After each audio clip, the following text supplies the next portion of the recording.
A nameless, penniless, and hopeless man walks down a dark alley and trades everything to save a stranger. But that stranger turns out to be the sister of Chicago's most notorious crime boss. And from that moment, his life is no longer his own. If you love stories of courage, forbidden love, and betrayal from the most unexpected places, please like, subscribe, and comment the city you're watching in so I know how far my story has come. The shift ended at 11:43. Jace Rowan knew the exact minute because he'd been watching the clock above the service window since 10:30, counting down the way a man counts down the minutes on a sentence he can't appeal. His feet hurt. His lower back had been a slow grinding fire since the third hour of doubles.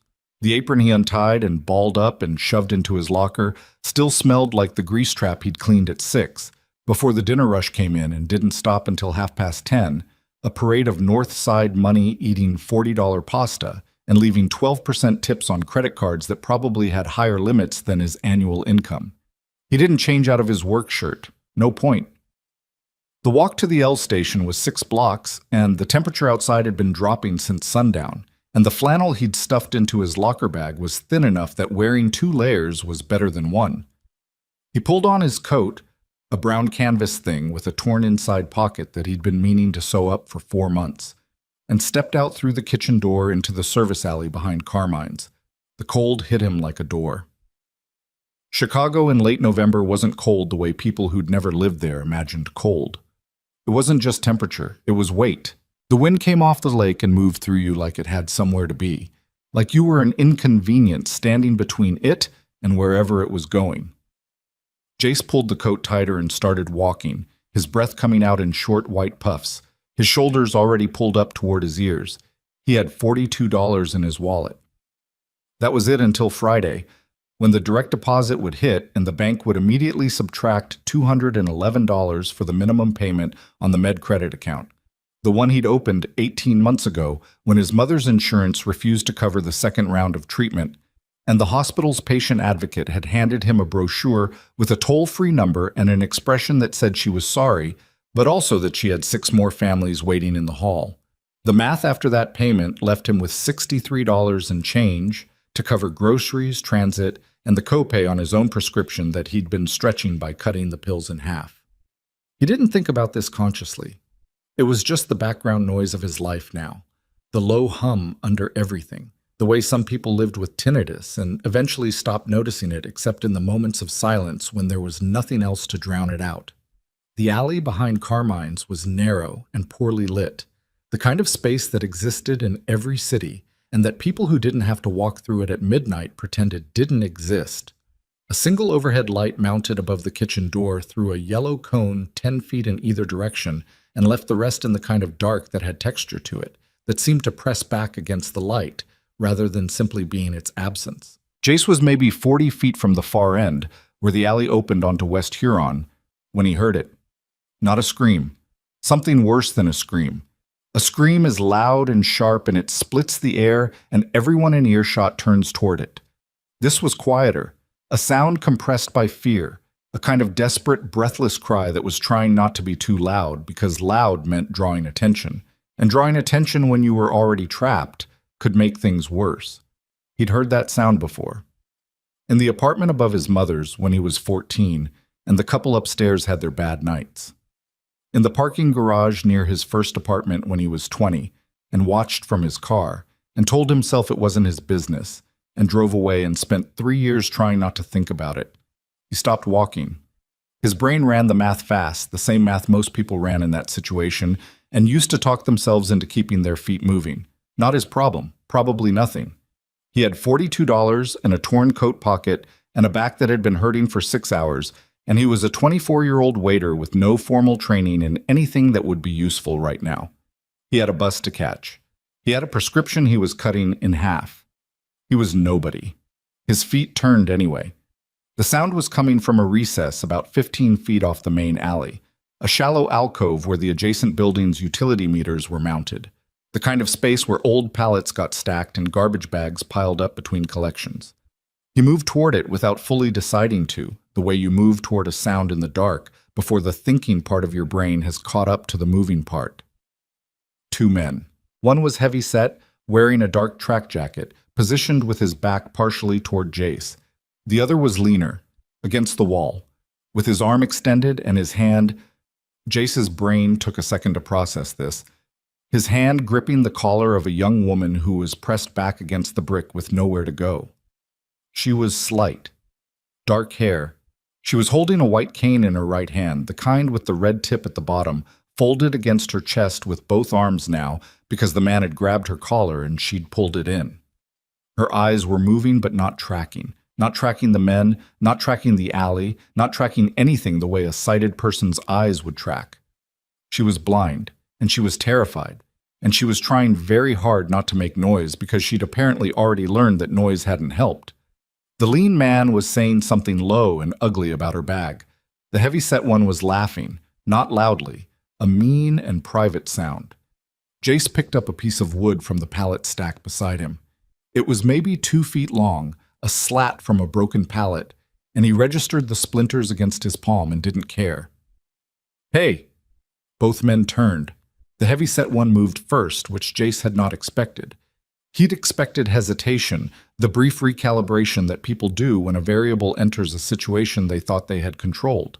But the heavy-set man moved like someone who'd been in these situations before, who had done this math himself and arrived at a different answer than hesitation, who had decided that the fastest resolution was forward motion. He closed the distance between them in 3 steps and swung. Jace ducked left. The fist caught the top of his shoulder instead of his jaw, and the impact was still enough to stagger him, send him back a half step, the world tilting briefly. The man followed up immediately, grabbed his coat, pulled him forward, and Jace brought the wood up instinctively and caught him across the forearm. The man grunted and loosened his grip. The lean man had released the woman and was moving now too, reaching into his jacket. Jace swung the wood hard at the heavy-set man's head. He wasn't thinking about doing it correctly or proportionately or any of the other modifiers that came with the kind of distance that made things feel theoretical. He was thinking about the woman behind them with the folded cane pressed against her chest and the way she'd been trying not to make noise because loud hadn't helped. The wood connected. The heavy-set man went down hard and didn't get back up. The lean man had his hand on something at his waist. Jace threw the wood at him, not at his body, at his face, just to make him flinch, and charged him before he could clear whatever was in his jacket. They collided against the brick wall, and Jace got both hands on the man's wrist, and for a moment it was just the sound of both of them breathing hard, neither one able to gain the leverage. The man was stronger than he looked. His wrist torqued, and Jace felt his grip slipping, then something hot and sharp, just below his ribs on the left side. He didn't process it immediately as a wound. The mind does that sometimes. It takes a second for the signal to climb the chain from the place where it happened to the place where it becomes information you can act on. He registered it as pressure first, then heat, then the wet sensation spreading under his shirt as the lean man shoved him backward and he stumbled against the opposite wall. The knife was small, a folding blade, already retracting as the man stepped back, and then he looked at his partner still not moving on the ground and made the calculation and turned and ran. His footsteps echoed down the alley and then were gone. Jace stood against the wall. He put his hand to his side, pressed, brought his hand back and looked at it in the poor light, and the dark on his fingers was the same color as the alley around him. But he knew what it was. The woman hadn't moved from the alcove. She was standing with her back against the brick, her cane still held against her chest, her head turned slightly, not toward where the sounds had come from, but at an angle, the way people orient themselves when they're triangulating sound rather than sight. "Is he gone?" Her voice was steadier than he expected, low and controlled in the way that control looks when it's costing you something. "Both of them." He pushed off the wall. His legs felt strange, not painful, just not entirely his. "You okay? Are you?" She turned more directly toward him. Her eyes moved but didn't land. "You're hurt. I can hear it." He almost said he wasn't. The reflex was that strong. The automatic dismissal, the "I'm fine," the "it's nothing." "Yeah," he said instead. "Little bit." "How bad?" "I'm going to get you to the street first." That's not an answer. "No, it's not." He crossed to her. Up close, she was younger than he'd initially placed her. Mid-20s, dark hair pulled back, a wool coat that suggested money, a face that was still carefully arranged in composure despite the fact that her hands, he could see now, were shaking against the cane. He didn't reach for her arm. He'd seen his cousin do that once, grab a blind person by the arm to steer them, and the look on the person's face had stayed with him. "I'm going to walk beside you," he said. "Left side. The exit's about 50 feet ahead, slight left." She turned toward him. A beat. Then, "Okay." They moved together through the alley, and Jace kept his right hand pressed against his side under the coat, and he breathed through his mouth because breathing through his nose made the pain sharper, and he needed to keep moving until she was somewhere safe. The cold air coming off the street at the alley's end felt like a second wind. West Huron was lit and trafficked and normal, the kind of normal that felt almost hallucinatory after the last 4 minutes. A cab was sitting at the light half a block up with its roof light on. Jace raised his arm and it pulled over. "There's a taxi here." He held the door. "Where are you going?" She named an address on the Gold Coast without hesitation. North Lake Shore Drive, the kind of address that came with a lobby attendant and underground parking and a doorman who knew your name. "That's not far," the driver said, looking at Jace. Then he looked at Jace's face more carefully. "Hey buddy, you okay?" The woman started. "Fine," Jace said. "She's going to Lakeshore Drive. Make sure she gets inside, all right? To the door." He looked at her. "You have your phone?" Her hand moved to her coat pocket, nodded. "Call whoever you call." He stepped back from the cab. His legs had progressed from strange to unreliable. "You're safe now." "Wait." She was half inside the cab, one hand on the doorframe, her head turned toward where his voice had come from. "What's your name?" The question landed somewhere soft and unexpected. Nobody had asked him that in an alley at midnight. Nobody had asked him that in a long time in any context that felt like it mattered. "Jace," he said. "Elena," she said. Then, "Thank you, Jace." The cab pulled away. Jace stood on the sidewalk and watched its taillights, and then looked down at his hand where he'd pressed it against his side and brought it away. The blood was darker now, and there was more of it. He made it 3 steps toward the wall, and then his legs made their decision independent of anything he wanted, and he sat down heavily on the pavement with his back against the brick. The cold of the concrete came up through his jeans. He thought, with the particular clarity that comes in the moments when the body begins to override everything else, that he should call someone. He took out his phone. The screen lit up white. He stared at the contacts and couldn't think of a single name that would answer this late and know what to do. His mother's name was still in there, still at the top of the M's. He hadn't been able to delete it. He put the phone face down on his knee. The street noise continued around him, indifferent and ordinary. A car passed. Somewhere up the block, 2 people were arguing about a restaurant. The city did what cities do, which is continue, regardless of what any single person inside it was doing or not doing. Jace leaned his head back against the brick and pressed his hand harder against his side and looked up at the narrow strip of sky between the buildings, the orange-gray of the city's light reflected back from the clouds above. He thought about the expression on the lean man's face when he'd charged him. He thought about the woman, Elena, and the way she'd been trying not to make noise because noise hadn't helped, and the way she'd stood completely still after the men ran, calibrating the silence. He thought about the composure it took to hold yourself that still when you were that afraid.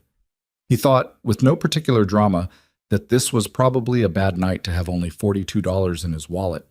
He didn't think about heroes. He'd never thought about himself in those terms. He was a waiter who cleaned grease traps and cut his medication in half and still had his dead mother's name in his phone. He turned toward a sound in an alley because his feet went before his brain could argue. That was the whole of it. His hand was getting colder than the concrete. He lost track of time somewhere in the next few minutes. It wasn't unconsciousness, not yet. It was the more insidious kind of drift, where the senses narrow one by one like a house where someone is turning off lights in the back rooms. The cold became distant. The street noise became abstract. He was aware of being on the ground and of the pressure of his own hand against his side and not much else. He didn't hear the phone ringing at first. When the sound finally penetrated the narrowing, he looked down at it and the screen showed a number he didn't recognize. Chicago area code. He stared at it through 2 more rings. He answered because there was nothing else to do. Jace Rowan. The voice on the other end was a man's voice, and it had the particular quality of a voice accustomed to not being interrupted. Calm without warmth, precise. My name is Lucian Vescari. I believe you just saved my sister's life. Jace said nothing. The blood from his side had soaked through the lower hem of his shirt, and he could feel it cooling against the waistband of his jeans. Don't hang up, the voice said, and don't move. There are people coming to you right now. Jace thought about asking how the man on the phone knew where he was. He thought about pointing out that he hadn't been planning to go anywhere. He thought about a lot of things that required more energy than he currently had access to. Okay, he said. You're bleeding, the voice said. Not a question. Yeah. How bad? Jace looked down at his hand, the same question Elena had asked him 20 minutes ago in the alley. He deflected it then. He looked at the blood on his fingers and at the pavement and at the indifferent street. I don't know, he said, and this time it was actually true. There was a brief silence on the line, then, keep talking to me, Mr. Rowan. Tell me your address. I'm on West Huron, behind Carmine's restaurant. The alley exit. I know it. Something in the background, voices giving instructions, a door. 4 minutes. 4 minutes. Jace leaned his head back against the brick again and stared at the orange-gray sky and breathed carefully, the slow, deliberate breaths of someone trying to manage something that was beginning to slip past the point of management. He thought about the $42 in his wallet. He thought about his mother's name at the top of the M's. He thought about Elena in the back of the cab, her hands finally unclenching from around the folded cane, the composure she'd held like something she'd carried so long she didn't know anymore what it weighed. He thought, 4 minutes. He thought, okay.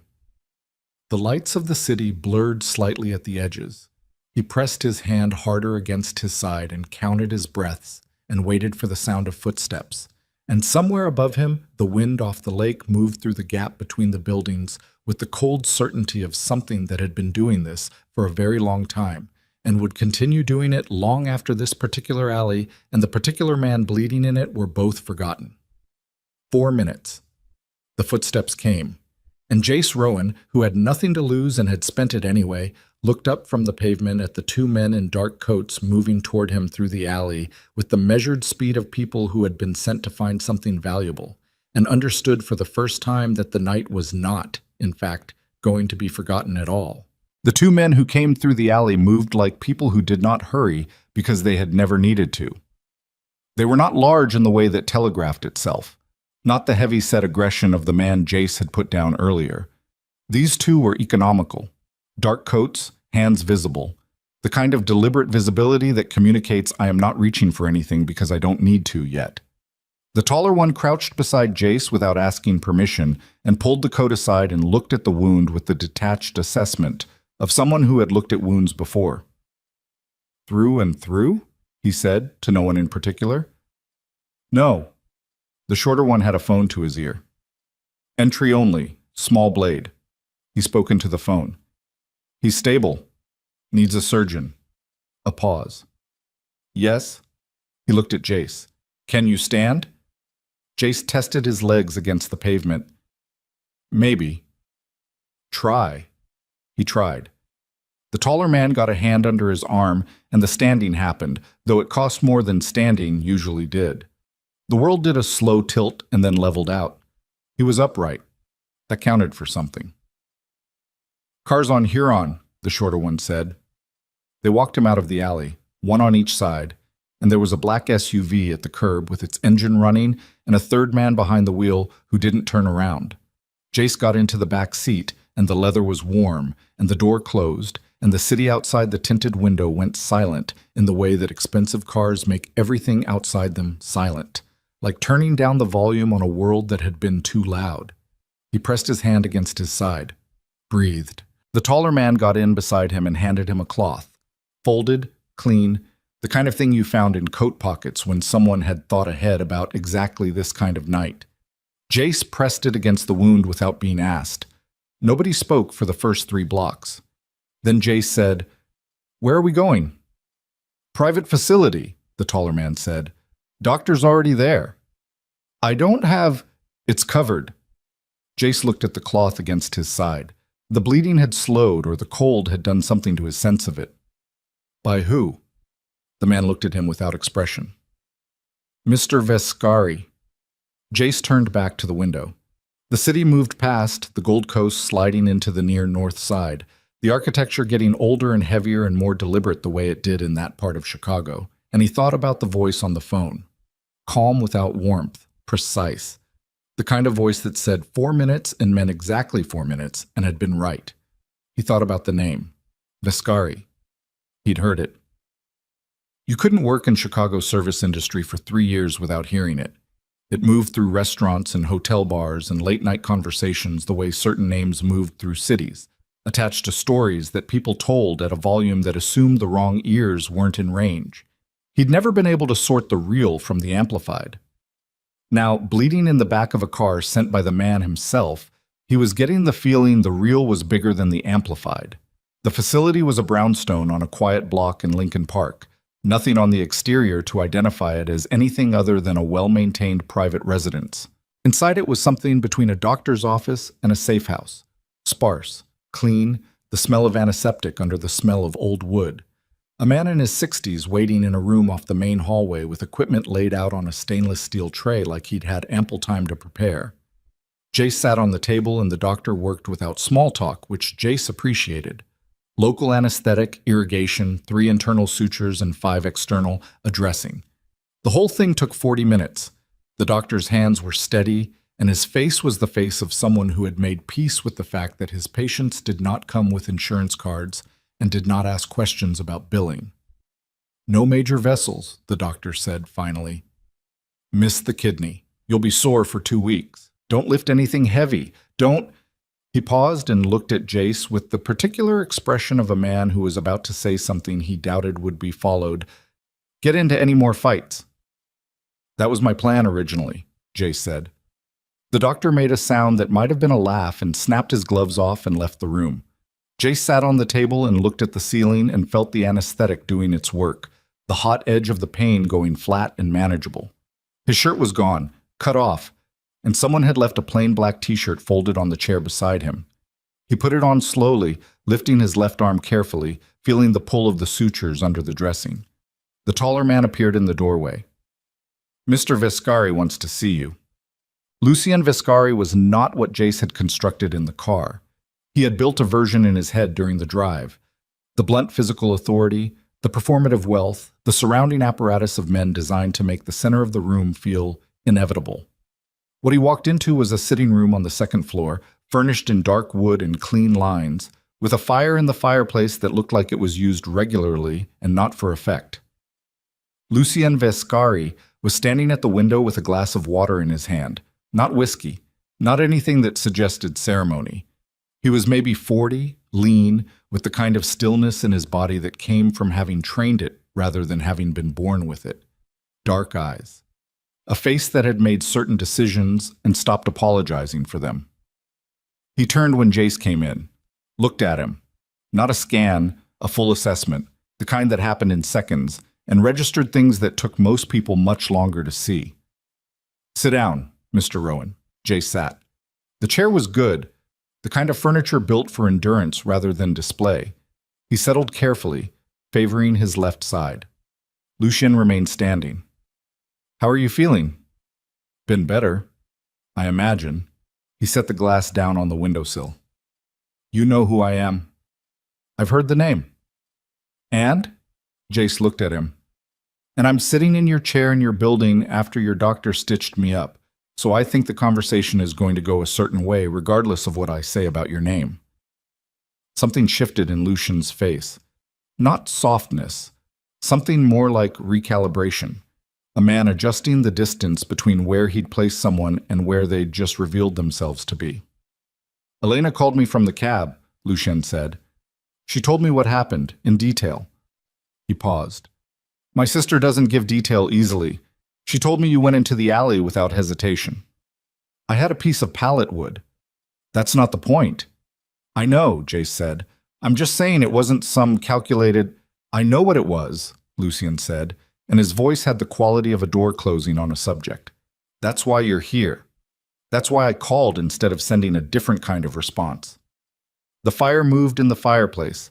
Somewhere below them in the building, a door opened and closed. Jace said, "What do you want?" Lucian turned back to the window briefly, and when he turned back, there was something deliberate in the movement, the turn of a man who has thought out the next 30 seconds and decided how to enter them. Elena's current protection detail is inadequate. I have good people, but good people doing a job are not the same as someone who turns toward a sound in a dark alley at midnight with no reason to and no expectation of reward. He looked at Jace directly. "I want you to be her personal bodyguard." The silence after this lasted long enough to be its own kind of answer. "I'm a waiter," Jace said. "You were a waiter. You have, as of tonight, no income and a medical bill you can't pay, and a debt load from your mother's illness that I'm told would take you approximately 11 years to clear at your current earnings trajectory." He said it without cruelty, the way a doctor reads a diagnosis. The information is what it is. The delivery can afford to be clean.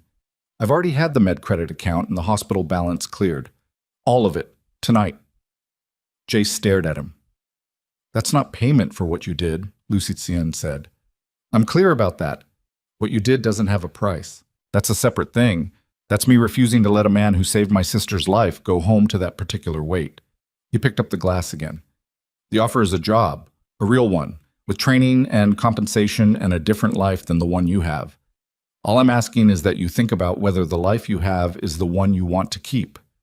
Jace looked at his hands. The knuckles on his right hand were abraded from the alley. The cloth had left rust-colored stains at the creases. His mother's name was still in his phone. He had $42. "I don't know anything about security work," he said.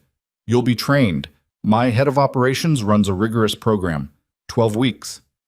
And if I'm not good enough, you'll be good enough." Lucien said it the way he said most things, not as reassurance, but as data, arrived at through some internal process that had already run the numbers. "The question isn't your capability, Mr. Rowan. The question is whether you want to be in the room when things go wrong. Because they will go wrong. That's the nature of Elena's life, and it's the nature of what I do, and there is no version of this offer where I pretend otherwise." Jace was quiet. The fire, the window, the city outside still doing what cities did. "One condition," he said. Lucien waited. "I'm not a weapon. I'm not going to hurt people on your behalf, or threaten people, or be used for anything that isn't directly about keeping her safe." The silence that followed was not hostile. It was Lucien running calculations. "Agreed," he said. "Elena's protection only. You operate independently of the rest of my organization." A beat. "There will be pressure to involve you in other things. People who work for me will test that boundary. I'm telling you now so you know I won't be the one applying the pressure." "Who will be?" Lucien almost smiled. It didn't quite make it to his face, but it was in the vicinity. "Everyone else." The 12 weeks were the hardest thing Jace had ever done, and he had spent 3 years watching his mother lose weight 1 month at a time and pretending he wasn't counting.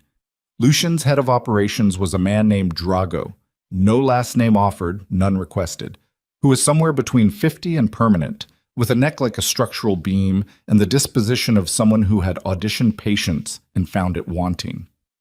He ran Jace through a program that was part military, part something older and more specific to the work, and he did not adjust the difficulty because Jace had a healing stab wound for the first 3 weeks. "You think attackers care about your timeline?" Drago said the second morning, when Jace winced getting off the mat after the third takedown. "They don't, so I don't." He learned close protection protocols, threat assessment, vehicle dynamics, the way a crowd moved versus the way a crowd moved when something was about to happen inside it. Those two things looked almost identical from the outside, and the distinction was almost entirely felt rather than seen, a change in the quality of the air.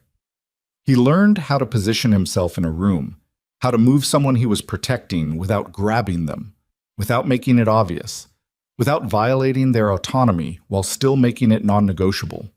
He learned that good protection was largely about what you noticed before it became a problem, and that the moments of physical confrontation were failure states, not the job itself. He was not naturally talented at most of it. He was stubborn, which Drago told him on week 4 was better than talented in the long run. He went home, an apartment 2 blocks from the Viscari compound, arranged by Lucian's people, every night with his body exhausted in ways he hadn't known bodies could be exhausted. And he lay in the dark and stared at the ceiling and thought about the $42 and the alley and the way Elena had stood completely still with the cane against her chest, calibrating the silence. He saw her twice in those 12 weeks, briefly, in passing. Once in the main house when he was being brought in to review building schematics with Drago, and once in the courtyard when she was walking alone with the white cane extended, moving through the space with the particular confidence of someone who had memorized it, who owned it in a way that had nothing to do with sight. Both times she turned toward him, toward the sound of his footsteps, before he said anything. "Jace," she said the second time. Not a question. "Yeah." She tilted her head slightly, a small private expression, not quite a smile. "Drago says you fall down a lot."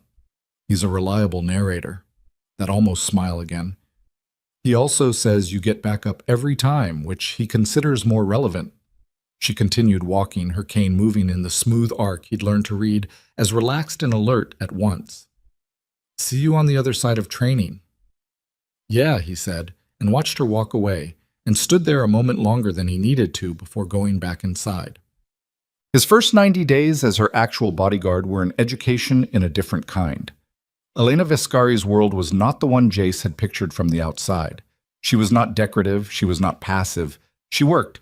She ran the philanthropic arm of the Viscari family's legitimate holdings, which was extensive, which involved real decisions about real money going to real organizations. And she did it with an organizational intelligence that made the people around her work harder than they thought they would when they walked into a meeting with her. She spoke 3 languages. She had opinions. She expressed them in the same way she moved through a room, directly, without apology, without the particular anxious checking that he'd noticed in people who felt uncertain of their place. She was also, he discovered, deeply private about the ways her blindness shaped her daily life. Not ashamed, there was nothing like shame in it, but precise about what she accepted help with and what she didn't. And the line between those 2 things was hers alone to draw, and she drew it in permanent ink. He learned this on day 3 when he offered his arm at a curb and she stopped walking. "I'll tell you when I need something," she said. Her voice was even. "Until then, your job is to watch what I can't see, not to manage what I can." "Understood." "Good." She resumed walking. "You're doing it right mostly. You stay close without crowding. That's harder than people think." "Drago made me practice it for a week." "I know, I requested it." He glanced at her. "You requested specific training?" "I told Lucien what I needed in a bodyguard. He gave the list to Drago." She paused at the corner, oriented herself, continued. "Most of the people Lucien assigns to me spend the whole time anxious about what I can't see. They compensate by hovering. It makes them useless and it makes me feel surveilled rather than protected." She paused again briefly. "You're not doing that." "I'm thinking about what's behind us," he said, "not about you." Exactly. The weeks built on themselves. He learned her routines, not because she was predictable, she wasn't, but because he needed to understand the shape of her days well enough to read the deviations. He learned which sounds she used to navigate, the acoustic difference between an open street and a building approach, the way she used the white cane less for obstacle detection and more for information about surfaces, spacing, the world's texture under her feet. He learned she could identify people by gait, by voice timbre, by the specific scent of their soap or coat or the coffee on their breath, and that she used this database the way other people use their eyes, casually, constantly, without calling attention to it. He learned that she was funny, quietly, in the way that people are funny when they're not performing it, when the observation just comes out already finished and sharp, because that's how their mind works. He learned that she missed her mother, who had died when Elena was 16, and that this was not something she talked about, but could be read in the way she went still when certain kinds of music played. Something she would never have known he noticed, except that he noticed everything now. That was the job. And some of what he noticed had nothing to do with threat assessment. He kept that to himself. He was good at keeping things to himself. Yes, the trouble started in month 4. And it didn't start with them. Marco Reyes was a lieutenant in Lucian's organization, third tier of command, the kind of man who had worked his way up through demonstrated competence and a capacity for discretion that Lucian valued enough to promote past his natural ceiling. He was 41, dark-haired, with a face that had been good-looking before something had gone sideways in his 30s, and now just looked like it had resolved itself. He'd been with the Vescari organization for 11 years. He was trusted. He also watched Jace in a way that Jace clocked on day one and logged and left alone. Not the open evaluation of Drago, who assessed everything as a professional reflex. This was different. It was the specific attention of a man who was adding something up and not liking the sum. The first direct exchange happened on a Tuesday morning in the main house, in the corridor outside the security briefing room, when Jace was coming out and Reyes was going in and they were briefly alone. "Bodyguard," Reyes said. He said it the way you could say any title, respectfully or like it was a category below human, depending on the inflection. His inflection was the second one. "Hear you've been doing good work." "I hear that too," Jace said. Reyes stopped, looked at him. He was 2 inches shorter than Jace, and it seemed to be something he'd thought about. "You know what the rule is about Elena." Lucien was clear. Was he? Reyes took a half step, not threatening, just closing the conversational distance. "Because the way I see her look at you in the briefings, we don't interact in briefings," Jace said. "She doesn't attend security briefings." A beat. Reyes recalibrated. "I'm just saying. Lucien has blind spots about certain things. Doesn't mean the rest of us do." Jace looked at him steadily. He'd had 4 months of Drago teaching him, among other things, that the moment you respond to provocation with the energy the other person brought was the moment you'd already lost the exchange. "Thanks for the advice," he said, and walked past. He heard Reyes behind him, not moving, watching him go. He didn't tell Lucien. Not because he thought it wasn't worth noting, but because telling Lucien would change the temperature of his working environment in ways that might affect his ability to do his actual job. And his actual job was Elena, and right now his actual job was going well, and he didn't want Marco Reyes to be the reason it got complicated. That was his first mistake. What? The thing that happened between him and Elena didn't happen in one place. It happened in the accumulated geography of small moments over months. A hallway conversation about a book she'd listened to 3 times. A late evening in the main house courtyard, when a cold front moved through and he'd said nothing and she'd said nothing, and they'd both stood there while the temperature dropped, and neither one suggested going inside. A car ride back from a foundation event where she'd spent the drive debriefing him on the meeting with the kind of specificity that was partly professional and partly something that needed to go somewhere other than back into silence. He knew what it was. He knew it the way you know something physical, not as a conclusion, but as a condition, something that had developed in the tissue rather than the mind and couldn't be undecided. He also knew what Lucien had said on the first night, in the room with the fire. The sentence he hadn't needed to explain because its meaning was fully contained in its delivery. Jace existed as Elena's shield. Full stop. He didn't act on it. He kept it in the same place he kept everything he was good at keeping. Behind the professional reflex, behind the work, behind the accurate and consistent attention to the things around her that she couldn't see. He was not in the business of wanting things he couldn't have. He'd had good practice. What he didn't account for was Elena. It was a Saturday evening in the main house library where she spent weekend evenings with audiobooks, and apparently anyone who walked in and didn't immediately back out when they realized she was already there. He'd been doing a security walk of the floor. He'd seen the light under the library door and opened it to check the room and found her in the chair by the reading lamp. Lit by habit, by instruction to the household staff who kept the rooms at certain light levels regardless of who was using them, with her earbuds out and a glass of wine on the table beside her that was mostly drunk. "Sit down," she said, before he could say he'd just been checking. He sat down. There was a long, comfortable silence that was already different from the silences that were just the absence of conversation. "You're going to leave eventually," she said. He looked at her. "Am I?" "People do. This life is—" She stopped. Turned the wine glass on the table by its stem, a slow rotation. "It asks too much of people who didn't choose it on their own terms." "I chose it." You chose not to die in an alley and to pay off your debt. That's not the same thing. He thought about this. It deserved thought rather than the automatic refutation. Maybe, he said, but I chose to stay. Every morning for 7 months. That part was the choice. She was quiet, her fingers stilled on the glass. Jace? Yeah. I need you to understand something. She turned toward him. The orientation she used, the slight angle that was her version of direct eye contact.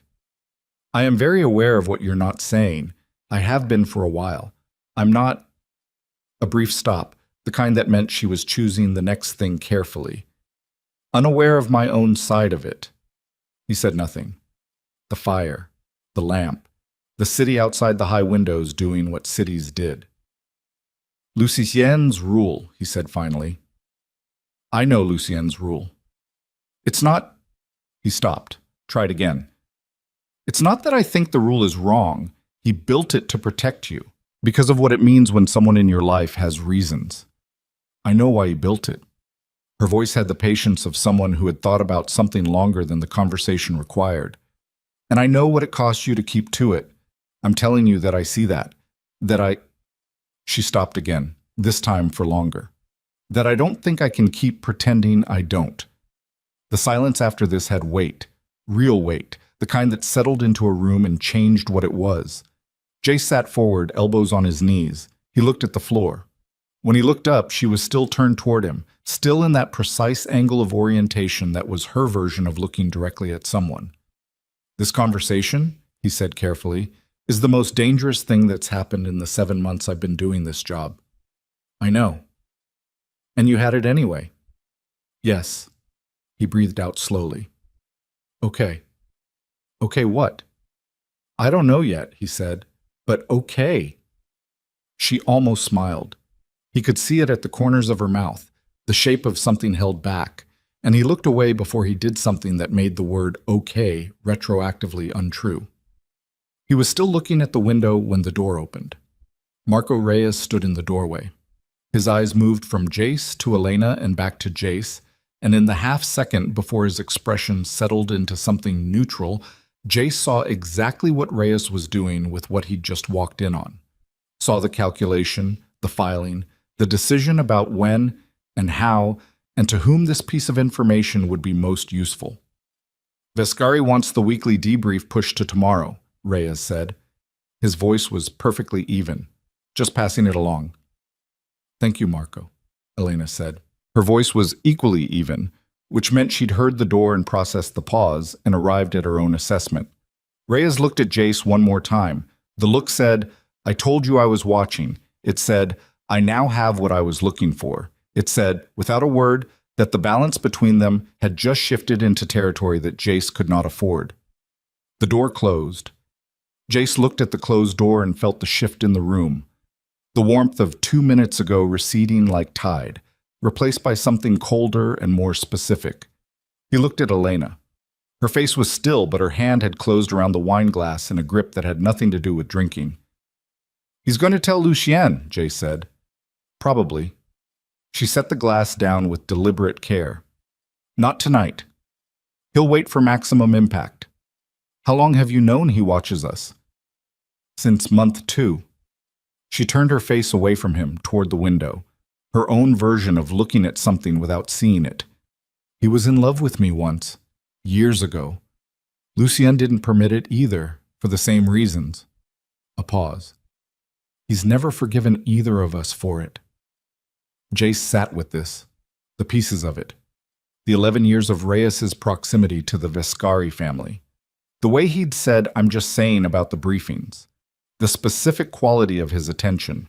Not jealousy alone, something older and more structured than jealousy, something that had had time to build architecture. Elena, he said slowly, how much does Reyes know about Lucien's operations? She turned back toward him. Her expression had changed. The personal warmth of 2 minutes ago was gone, replaced by the sharp attentiveness of someone who had grown up inside an organization and knew what the wrong question sounded like. Everything, she said. He's been Lucien's most trusted... She stopped. The word hung in the air between them. Jace looked at the closed door and at the empty chair where Reyes had stood for 30 seconds, and gathered what he needed and left. He thought about 11 years. He thought about the specific kind of grievance that has time to grow roots. He thought about someone who knew everything: roots, contacts, schedules, the internal geography of an organization built on absolute trust, and what that knowledge was worth to the right people, or what it became when the man holding it decided he was owed something he'd never been given.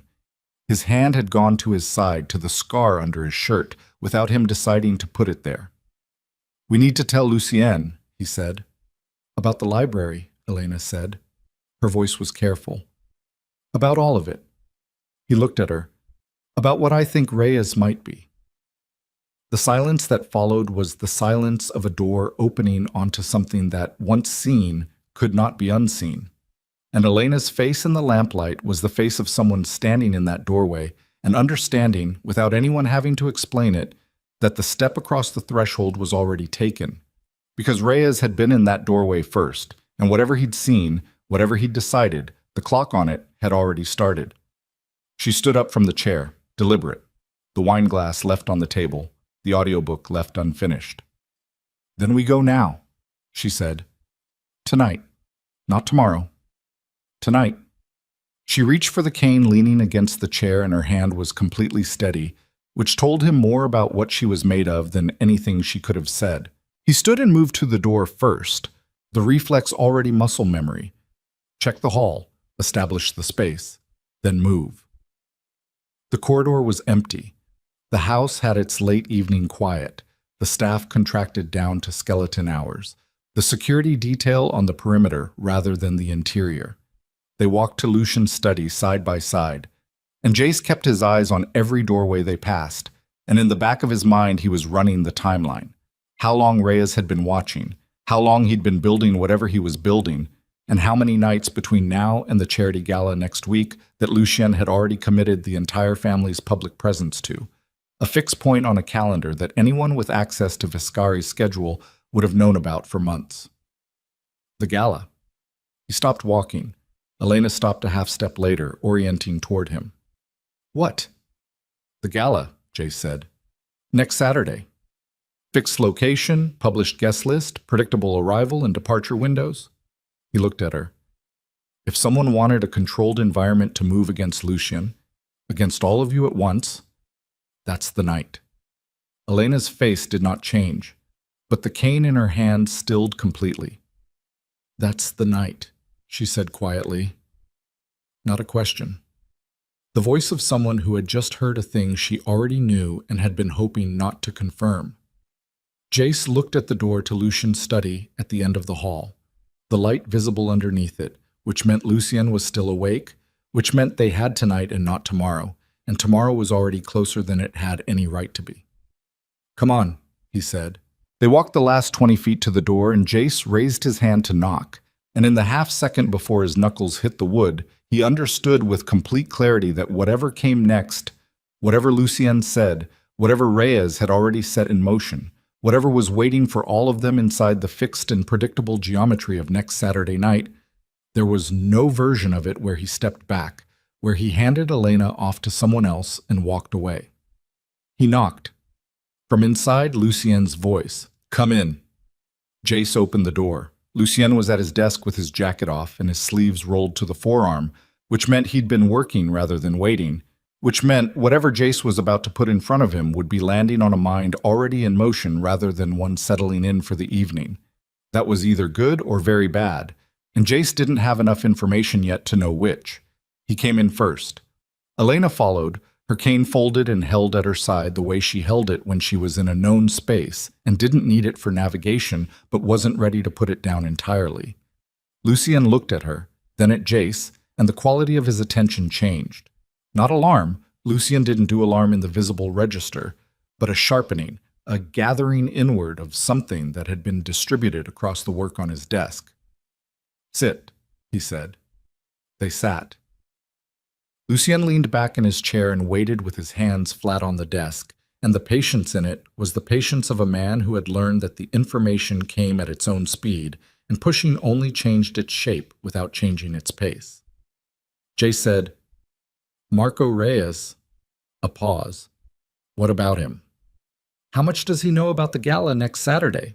Specifically, routes, entry points, the family's positions throughout the evening. Lucien's eyes moved to Elena briefly and back to Jace. Everything. He coordinated the security briefing for it last week. A beat. Why? Jace laid it out without editorializing. He kept it factual and sequential the way Drago had trained him. Observation first, inference second, conclusion held at the end where it could be evaluated against the evidence rather than coloring it.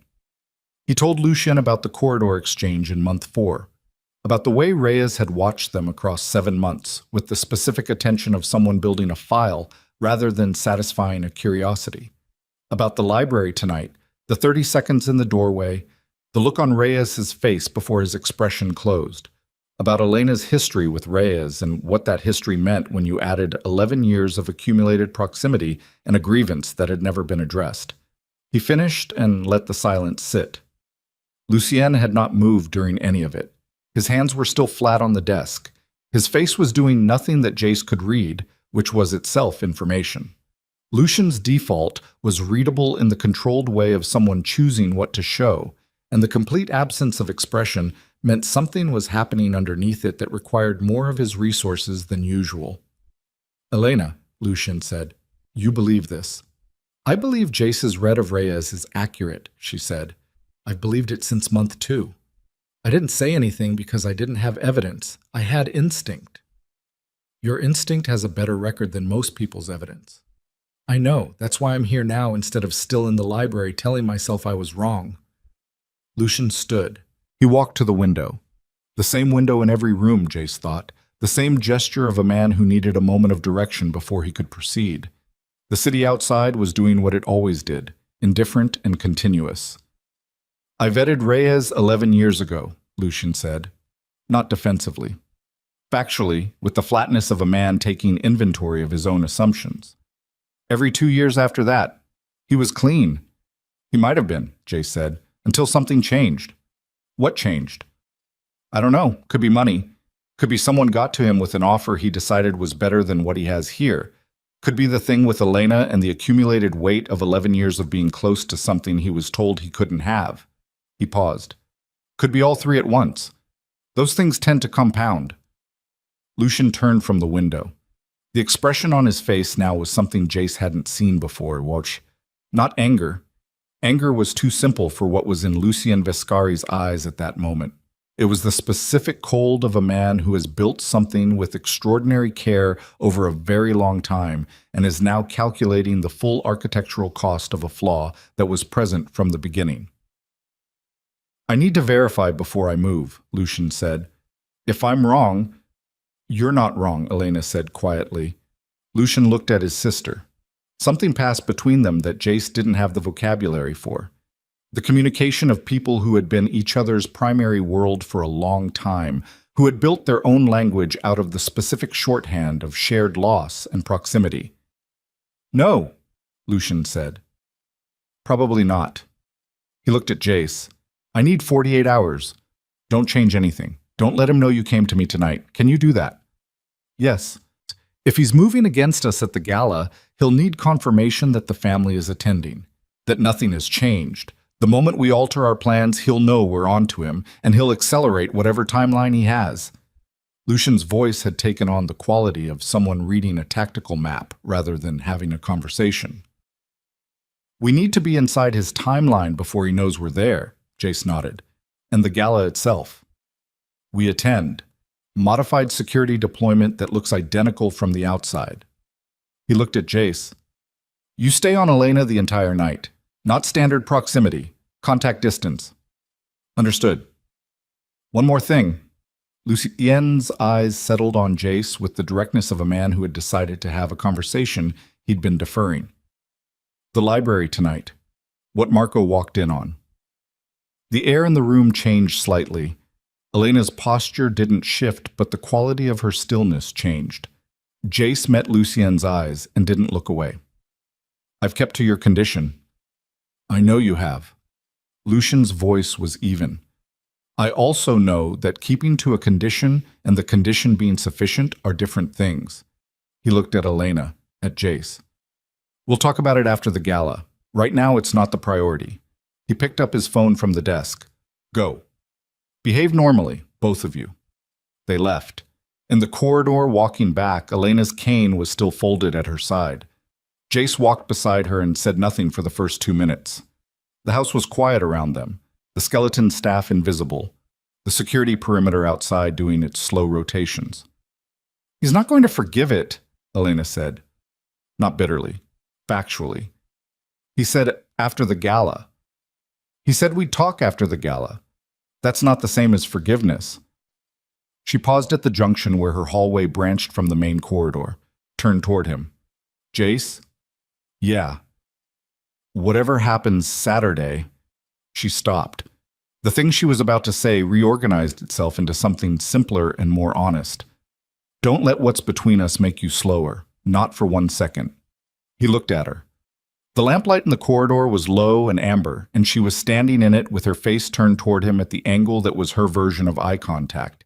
And he thought about the $42 and the alley and the distance between that night and this corridor, and how none of it had been what he'd planned, and all of it had been the most real thing that had happened to him in years. It won't, he said. She nodded once, went to her room.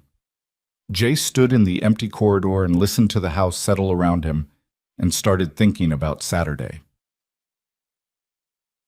The 48 hours passed the way the hours before something always passed, too quickly in the aggregate and too slowly in each individual moment, the minutes granular and resistant, the kind of time you had to move through manually. Lucy, people ran a quiet verification on Reyes that Jace was not privy to the details of and did not ask about. What he knew was the result, delivered to him by Lucien in a 30-second exchange on Friday morning in the main house corridor. Confirmed. Financial transfers, 3 of them over 2 months, originating from a shell entity that Lucian's people had traced back to the Carrillo network, a rival syndicate out of the south side that had been trying to move into Viscari territory for 4 years without success. The transfers were large. Not I'm being paid for information large. I'm being paid for an outcome large. Jace stood with this information for the 10 seconds it took Lucien to deliver it and walk away, and then he filed it in the place where actionable intelligence went and kept moving. He did not look at Reyes differently that day. He did not look at him at all, which was itself a kind of discipline. The deliberate routing of attention away from a target, the negative space of surveillance. Reyes attended the afternoon security briefing for the gala and ran through the deployment plan with the same competence he'd always demonstrated, and Jace sat 2 seats away and kept his face at working temperature and thought about contact distance and the floor plan of the Aldrich Hotel and the 3 exit routes between the main ballroom and the street. Elena attended a foundation meeting in the afternoon. He drove her there and back and stood at the rear of the conference room for 2 hours while she ran through grant disbursements with her team. And when they were in the car going back, she said nothing about the gala, and he said nothing about Reyes, and they talked instead about a grant proposal for a Southside literacy program that she thought was underfunded, and he thought he had nothing useful to add to and listened to her anyway because she was thinking aloud, and sometimes that was what the car was for. You're quiet, she said on the way back. I'm always quiet. You're a different kind of quiet tonight. He glanced at her in the mirror, the reflex, though she wouldn't see it. Saturday's running in the background. Mine too. She turned toward the window, her version of watching the city pass. Jace, if Reyes has already communicated our attendance to Carrillo's people, he has. That's why we're still going. I know why we're still going. I want to know what you think we're walking into. He was quiet for a moment. The honest answer versus the professionally managed answer. She'd asked for the honest one. I think Carrillo's people will be inside the event, not perimeter. Inside. Staff, catering, possibly guests. I think the plan is designed to look like a security failure rather than an inside job, which means the primary threat won't be visible as a threat until it's already in motion. He paused. I think Reyes will be close to Lucien when it starts, because that's where he's most useful to them. And you'll be close to me. Yes. She was quiet. Good, she said finally. Just that. Tut. The Aldrich Hotel was a Gold Coast institution. 12 stories of limestone and old money, a ballroom on the second floor that could seat 400, and had hosted the kind of events that generated photographs which ended up on walls rather than in files. The Viscari Charitable Foundation's annual gala was its 6th year there, which meant the staff knew the drill and the venue knew the family, and the whole apparatus of the evening had the grooved efficiency of a thing done enough times to feel inevitable. Jace arrived 2 hours before the guests, ran the floor personally, and updated his mental map to account for everything that had changed since the last walkthrough. A new service entrance on the east corridor, a catering prep area relocated to the secondary kitchen on the mezzanine level, 3 additional staff members he didn't recognize on the event roster. He flagged the 3 names to Lucian's people. 2 came back clean within 30 minutes. The 3rd came back with a flag on employment history that didn't hold up to the 2nd layer of verification. He told Lucien. Lucien told him to keep the man in sight and not move on him yet. They needed to see who he was in contact with inside the room. The guests arrived at 7. The Viscari family entered at 7:20, which was later than the program dictated and earlier than fashionable, the specific timing of people who move on their own schedule. Lucien was in a dark suit, moving through the room with the ease of someone who had been the most dangerous person in every room he'd ever entered and had stopped needing to perform it. 2 of his senior people flanked him at distance. Reyes was among them. Dark suit, steady expression, the absolute professional surface of a man who had decided that his performance needed to be flawless tonight. Elena was in black. Her hair was up. She had a small clutch with her phone and her folded cane and nothing else. And she moved through the room with the cane light and practiced, reading the floor through it, and the people who watched her do it and thought what they always thought. The mixture of pity and projection that sighted people couldn't seem to stop themselves from had no idea they were watching someone who was processing more of the room than most of them were. Jace stayed at contact distance, not touching, not crowding.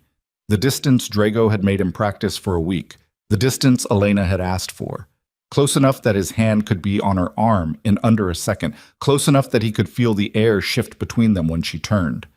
The first hour was architecture, the construction of normalcy, the event doing what events did, the small performances of wealth and philanthropy moving through the room in their usual configurations. Speeches were delivered, champagne circulated. Jace watched the unrecognized staff member make 2 loops of the room and exchange what looked like a pleasantry with a man near the North Service corridor that was either a pleasantry or wasn't. At 8:47, the lights went out. Not a flicker. Not a partial failure. All of them simultaneously, the ballroom going from chandelier brightness to a darkness broken only by the emergency lighting in the stairwells and the ambient bleed from the city outside the high windows. 400 people in a room going from cocktail noise to a single indrawn breath, and then the beginning of what crowd noise became when the lights went out. Jace had Elena's arm before the last echo of the previous moment had finished. Not grabbing. The grip Drago had trained him on, the one that communicated direction rather than constraint. "Service corridor," he said, close to her ear. 30 feet, you're right. We go now." "I know," she said, already moving with him, her cane in her left hand sweeping the floor ahead of them while he cleared the human obstacles. Bodies disoriented in the dark, people standing still when they should be moving or moving wrong. He steered her through them, his hand on her arm, his eyes already ahead. His earpiece crackled. One of Lucien's people, east stairwell, shots fired on the second floor. Then nothing. The channel went silent in the way it went silent when the person on the other end was no longer in a position to use it. Jace kept moving. The service corridor was dark and narrow, running parallel to the ballroom behind a painted door that opened on a push bar. He hit it with his shoulder, and they were through, the door closing behind them, the noise of the ballroom muffled. Emergency lighting here, a red-tinged strip along the baseboard, enough to see shapes and distances. He pulled Elena close to the wall and stopped, listening. The corridor ran east to the kitchen and west to the service elevator and a secondary stairwell.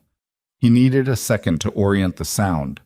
Footsteps above them, moving fast, and somewhere toward the kitchen, voices. "There are 2 of them in the kitchen corridor," Elena said, low and immediate.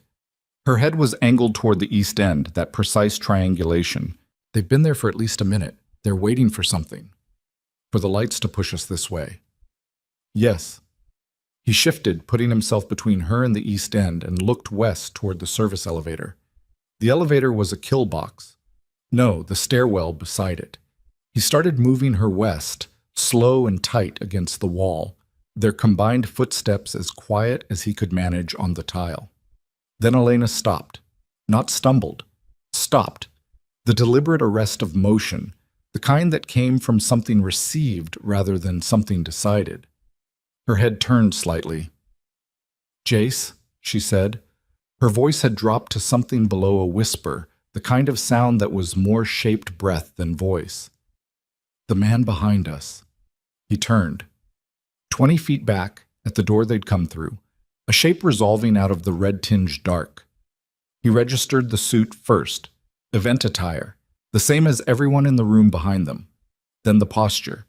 Then the smell of the specific cologne that he had passed in corridors for 7 months without consciously cataloging, but which his body had apparently been cataloging anyway. Elena's hand closed on his arm. "That's not Carrillo's man," she said. Barely audible. Each word arriving with the weight of something she'd known for longer than tonight and had been hoping not to confirm. "Jace, I know," he said. Marco Reyes stood in the corridor with a gun at his side and the face of a man who had spent 11 years arriving at this particular intersection and found, upon finally reaching it, that it looked exactly as he'd imagined. "Both of you," Reyes said. His voice was even, professional, the voice of a man running a task rather than expressing an emotion. "Stop moving." Jace stopped. Elena's hand on his arm was completely steady. "Marco." Her voice, calm, direct, the voice of someone refusing to perform fear for an audience. "This isn't what you want." "You don't know what I want." The evenness cracked slightly on this, a hairline fracture in the professional surface, the ghost of something old and personal. "You've never known what I want. Neither of you have. I know you're standing in a corridor where Carrillo's people are 20 feet away in the kitchen," she said. "I know you built this night for them, and they are going to use it and then remove you because that's what they do with people who've outlived their function." A silence. "You're guessing," Reyes said. "I'm not guessing, Marco. I don't guess." She turned her head toward the east end of the corridor, toward the kitchen, the precise angle of someone who could hear something others couldn't. "They're moving now. You can hear it if you're—" The kitchen door burst open. 3 men, moving fast, the kind of fast that had been waiting behind a door, and was now converting potential into motion. Jace shoved Elena back against the wall and turned to face the corridor as the first man closed the distance, and behind him he heard rather than saw Reyes making his decision. The sound of a man shifting, recalculating, the scrape of a shoe on tile that meant either he was raising the gun or he was turning it, and in the half-second between not knowing and knowing, Jace launched himself at the first attacker, and the corridor became everything at once. Impact. Motion, the red emergency light strobing across moving shapes, Elena's voice behind him saying something he couldn't fully hear, and then a gunshot, loud and close, the specific concussive pressure of a weapon fired in an enclosed space. And he didn't know whose gun it was or who it had been fired at, and he didn't have the resources to find out because the second man was already on him, and the third was moving past toward the wall where Elena was pressed. And Jace made the only calculation available to him. Let the second man have his grip for 1 second, use the resistance, throw him into the third man's path. It worked badly and well enough.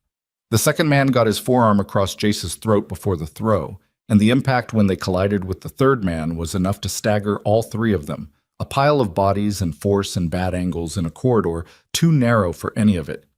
Jace hit the floor on his hands and came up, and the second man was rising, and Jace hit him across the jaw with the heel of his palm the way Drago had drilled into him for 12 weeks. Not a punch, a strike, the difference between expression and function, and the man went into the wall and stayed there. The third man had reached Elena. Jace crossed the distance in 2 steps and got his arm around the man's collar from behind and pulled, using the wall as leverage, and the man released her and clawed backward at Jace's face. Jace tightened his grip and didn't let go, and the man's resistance became less organized and then stopped. He led him down to the floor and turned. Elena was against the wall, unharmed. Her cane was in her hand, not folded, extended. She'd used it, he realized. The first man, the one he hadn't reached, he was on the floor 3 feet from her, holding his knee, and the angle of the cane in her hand told him everything he needed to know about what had happened in the 2 seconds he hadn't been watching. He looked at her. "Draco's not the only one who trains," she said. Her breath was elevated, but her voice was level. He almost said something, didn't, turned. Marco Reyes was sitting against the east wall of the corridor with his back against the brick and his legs extended and his hand pressed to his side in a posture that Jace recognized from the inside. The gun was on the floor 2 feet from him. His face was the face of a man taking inventory of what his choices had cost him and arriving at a number higher than he'd budgeted for. He'd been shot. By his own contractors, Jace understood. The first shot in the corridor, fired not at Jace or Elena, but at the man who'd brought them there and was now a liability rather than an asset. That was how Carrillo's people worked. Reyes had known that. He'd known it and done it anyway, which was the specific tragedy of a man who understood exactly how the story ended and walked into it regardless. Reyes looked up at Jace. His expression was not asking for anything. "The east stairwell," he said. His voice was thin but steady. "It's clear. Lucian's people have the west." He stopped, breathed carefully. "Get her out." Jace looked at him for 1 second. 1 full second, which was all he could afford. Then he took Elena's arm and they moved. The east stairwell was clear the way a held breath was clear. Temporarily, conditionally, with the understanding that the next second could revise the assessment without warning. Jace took the stairs fast, Elena's hand on his arm, her cane retracted and gripped like a baton rather than a navigation tool. She matched his pace without being pulled, her feet finding each step with the precision of a woman who had spent years learning to trust surfaces rather than sight. And he registered this in the back of the part of his brain that wasn't occupied with the sound of the building around them. Footsteps on the floor above. Muffled voices through the walls, the specific acoustic signature of a large space that had gone from party to emergency. Second floor landing. He stopped, pressed against the wall beside the door, listened. The stairwell above them had sounds in it. Descending, 2 sets of feet, moving with purpose. He looked at the door to the second floor. The mezzanine level. Catering prep. Secondary kitchen. The relocated prep area he'd flagged in his walkthrough that afternoon. "Up is compromised," he said. "Then we go through," Elena said. He pushed the door. The mezzanine corridor was narrow and service plain, the behind-the-curtain architecture of a hotel built in an era when the distinction between what guests saw and what staff used was considered important. Fluorescent strips overhead, half of them on emergency power and casting the particular institutional pallor of spaces designed for function rather than experience. Carts along one wall, linen stacks, the smell of industrial detergent and heated food from the kitchen at the corridor's far end. 2 people in the corridor, catering staff, both of them, a man and a woman in black service uniforms who looked up when the door opened with the expression of people who had been told to stay put during the emergency and had stayed put and were now reassessing whether that was the right call. Jay scanned them, hands visible, no tension in the shoulders that suggested preparation, the genuine blankness of people who were scared and waiting. Not threats. "Go to the freight elevator," he told them. "Ground floor. Stay there." They went. He moved Elena down the corridor past the linen stacks toward the kitchen. The voices from the stairwell were through the door behind them now, which meant whoever was descending had reached the second floor and found the door. He heard it open. Didn't turn around. Pushed through the kitchen door and let it swing closed and looked for something to brace it with. A prep cart, one of the heavy stainless steel tables on wheels. He got his shoulder against it and shoved it in front of the door, and it wouldn't hold long, but long enough was a relative concept tonight.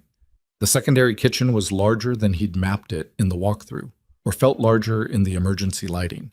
All steel surfaces and the residual heat of food preparation, hanging utensils, the industrial orderliness of a professional kitchen mid-event.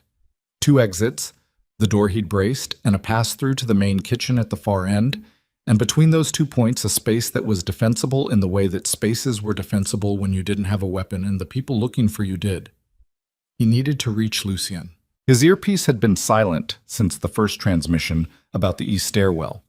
Either the channel was compromised or Lucien's people were operating under radio silence, which they would do if they believed the communications had been monitored. His phone was in his jacket pocket. He pulled it, and there was signal. Weak, 1 bar, the building's interior working against him. He called Lucien. 4 rings. Then, Jace? Lucien's voice. Background noise behind it. Movement, voices, the managed intensity of a situation being handled. Mezzanine kitchen. Elena's with me. She's unhurt. He kept his voice flat and low. Reyes is down in the service corridor, shot by Carrillo's people. A pause of perhaps 2 seconds. How bad? Bad enough. He looked at Elena across the kitchen. She was standing at the prep counter with her head slightly angled, doing what she always did, listening to the building, mapping it through sound. I braced the mezzanine corridor door. Won't hold. What's your position? Ballroom floor. We have the room. Carrillo's primary team came in through the west kitchen. We were waiting for them. Lucien's voice had the quality of someone reporting from inside something that was still in motion. Secondary team is yours, 3 men, possibly 4. They split when the primary engagement started. I've seen 3. Then there's a 4th, probably your exit point. Jace looked at the pass-through to the main kitchen. The main kitchen connects to the service entrance on the north side of the building, which is where the 4th man will be, Lucien said. Jace, I can have people to you in 6 minutes. The prep card against the mezzanine door shuddered. Once, then again, harder. I don't have 6 minutes, Jace said. A beat. No. Lucien's voice was even. Probably not. The pass-through to the main kitchen. Can your people approach from the service entrance side? I'll send them now. 4 minutes. Tell them to come in loud. I want the 4th man to know they're coming. A pause. You're going to move toward the threat. I'm going to move toward the door before it comes to me. Lucien was quiet for 1 second. Don't die, Mr. Rowan. That's the plan. He ended the call and looked at Elena. She had turned toward him during the call, tracking it, and her face had the expression of someone who had already run the numbers and arrived at the same answer he had, and was not happy about it, and was not going to say so because there was no version of saying so that improved anything. 4 minutes, he said. I heard. I need you behind the main prep counter.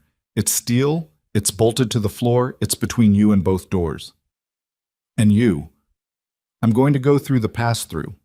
She moved.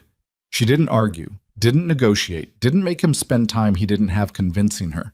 She moved to the prep counter and got behind it.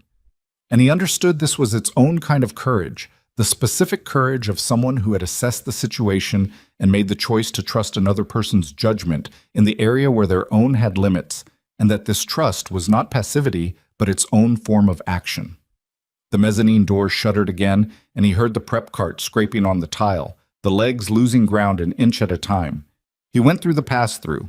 The main kitchen was larger, darker, the emergency lighting thinner in here, and it smelled like the full production of a 400-person event. Stock, heat, the ghost of everything that had been cooked and served and was now congealing in pans that nobody had gotten back to when the lights went out. He moved through it quickly, orienting himself by the walkthrough from that afternoon, the geography of it still resident in his memory the way trained memory worked, not recalled so much as inhabited.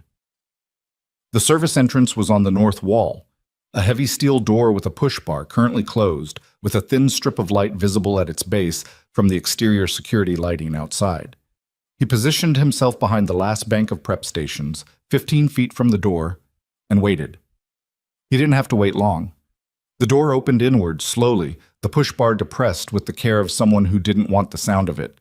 The man who came through was the one Jace hadn't been able to place from the mezzanine. Not one of the 3 from the corridor. Someone else. Someone who had been positioned here from the start. He was older than the others, with the specific physicality of someone who had been doing this kind of work long enough to have refined it down to the minimum necessary motion. He came in low and moved immediately to the wall and scanned the kitchen. Jace was still. The dark and the distance were working for him. The man's eyes moved across the prep stations and didn't stop on him and moved past and then came back. There, the slight tension, the micro-adjustment of attention that meant the eyes had registered something without the brain having processed it yet. Jace moved before the processing finished. He came around the prep station fast, and the man turned to meet him, and they collided in the narrow space between the station and the wall, both of them going for control of the same geometry. The man was stronger than Jace by a margin that was immediately apparent, the kind of strength that had been built with specific purpose rather than general fitness. The grip on Jace's jacket like something mechanical.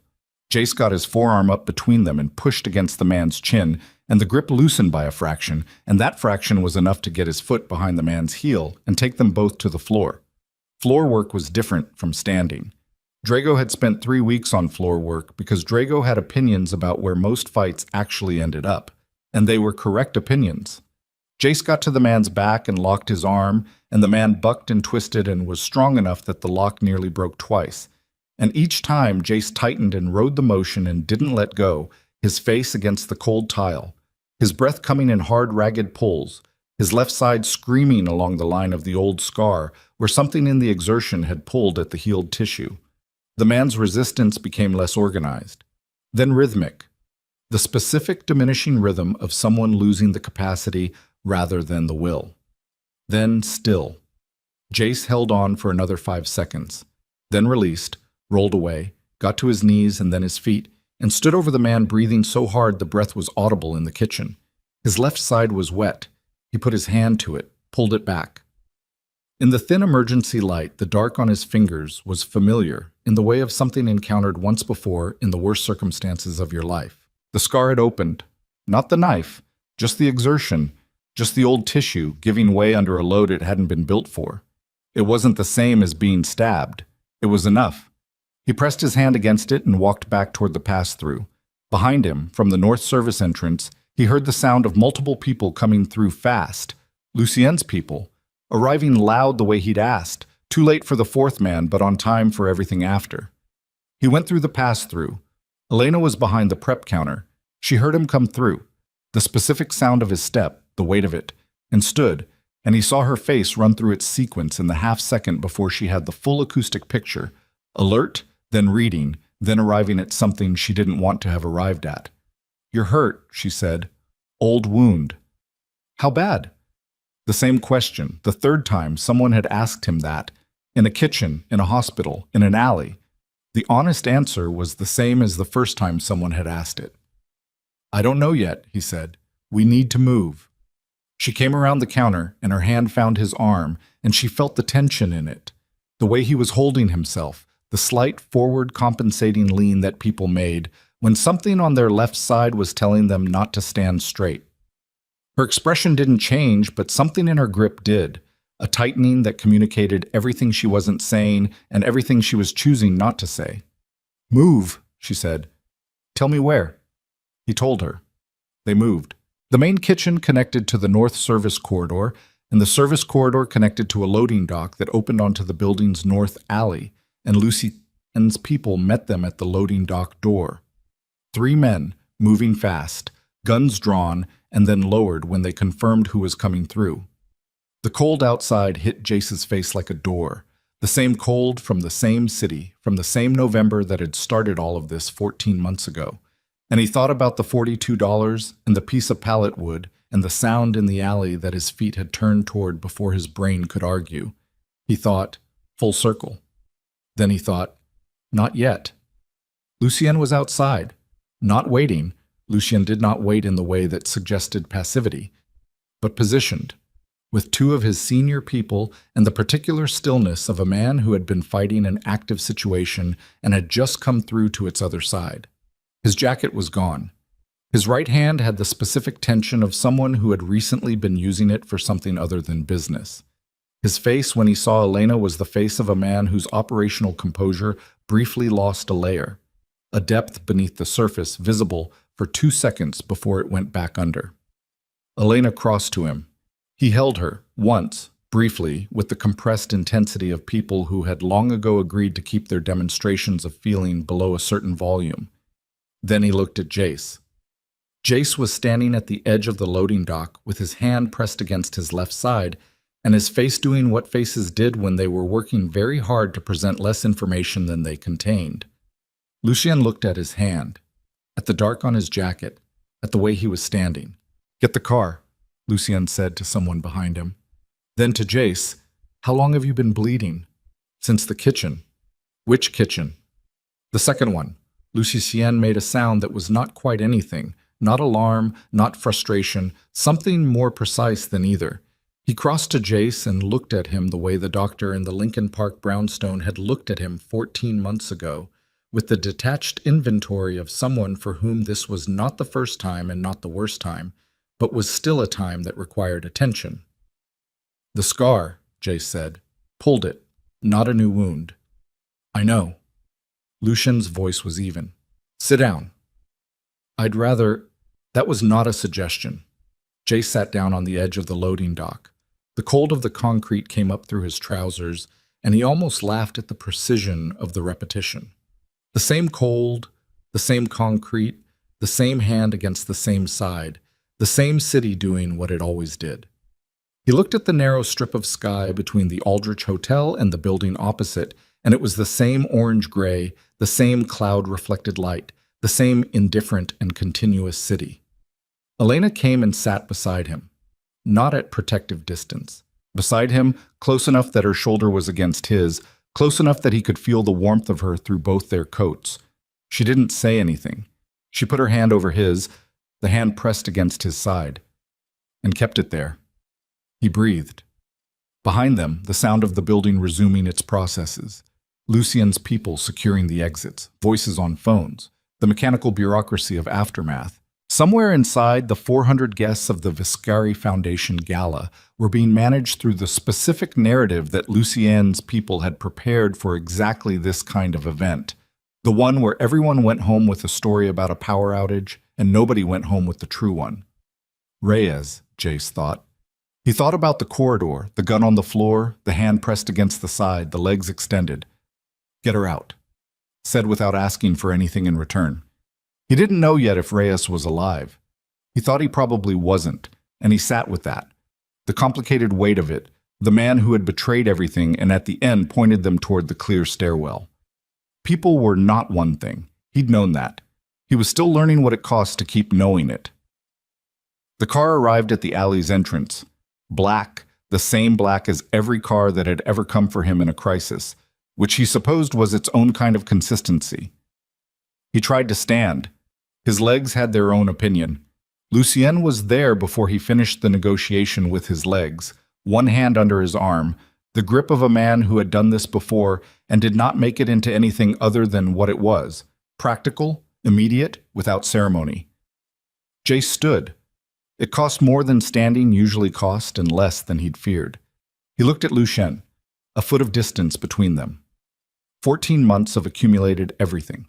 The offer in the firelit room, the training, the 7 months of corridors and car rides in the library, Reyes in the doorway, the gala, the kitchens, the hand on his arm, and the voice in the dark saying, "I need you to understand something." Lucien looked back at him with the same directness he brought to everything.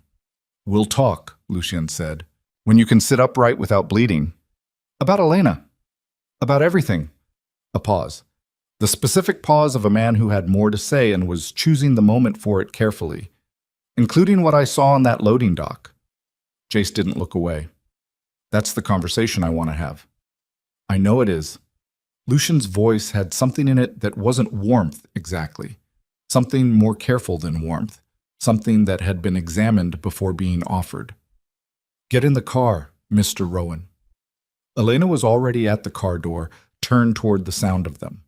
Her face in the alley light was the face of someone who had been afraid and had not shown it, and was now in the aftermath where the unshown fear was slowly releasing its grip on the muscles of her jaw and her hands, and her carefully held composure, and she was still herself through all of it, still precisely and completely herself.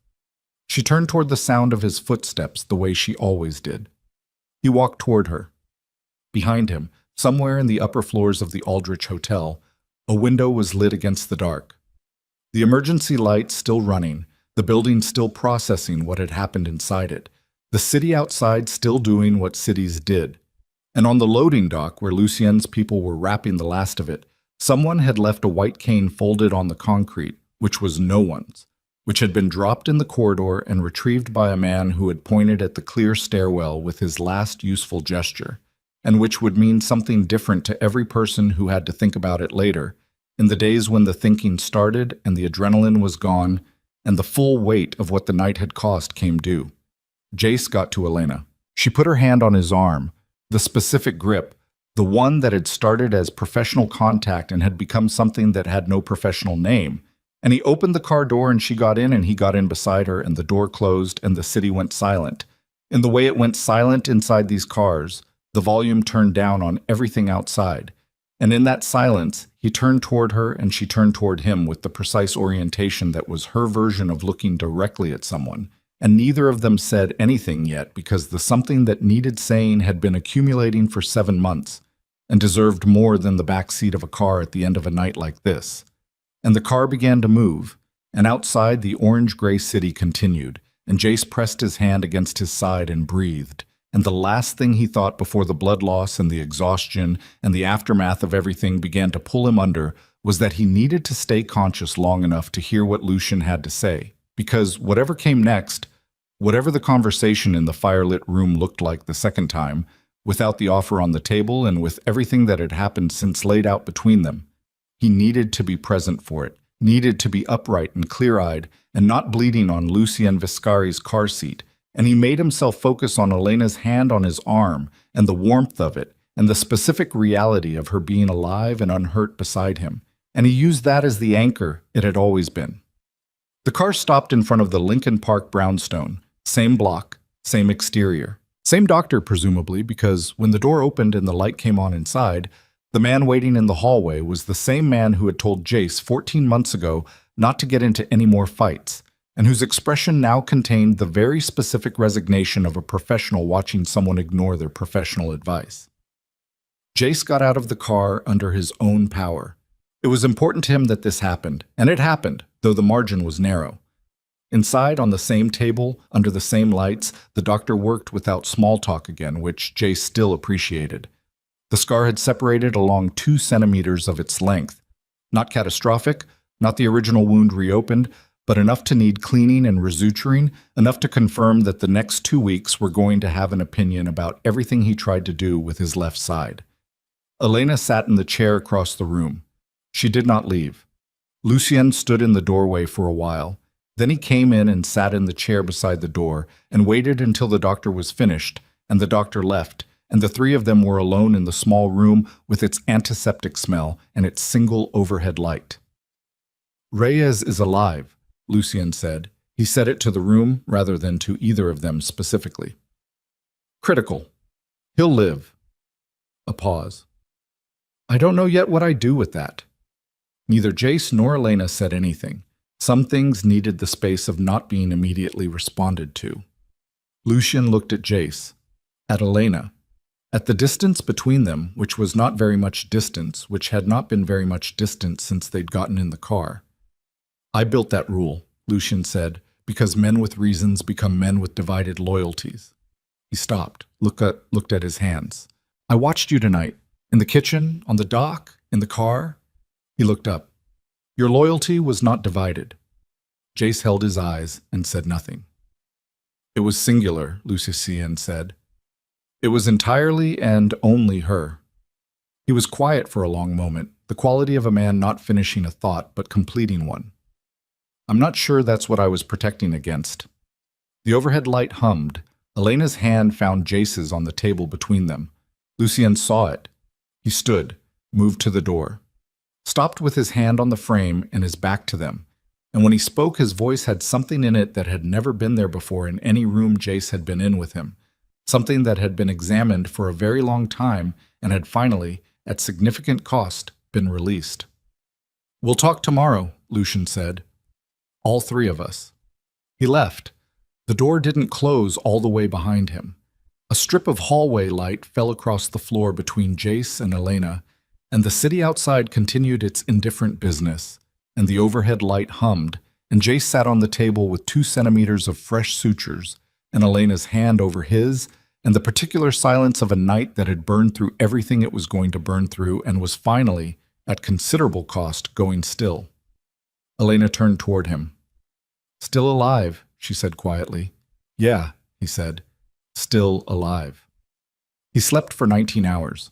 Not the clean unconsciousness of someone who had chosen rest. The deeper, involuntary kind that the body enforced when it had been pushed past the point where choice was a relevant concept.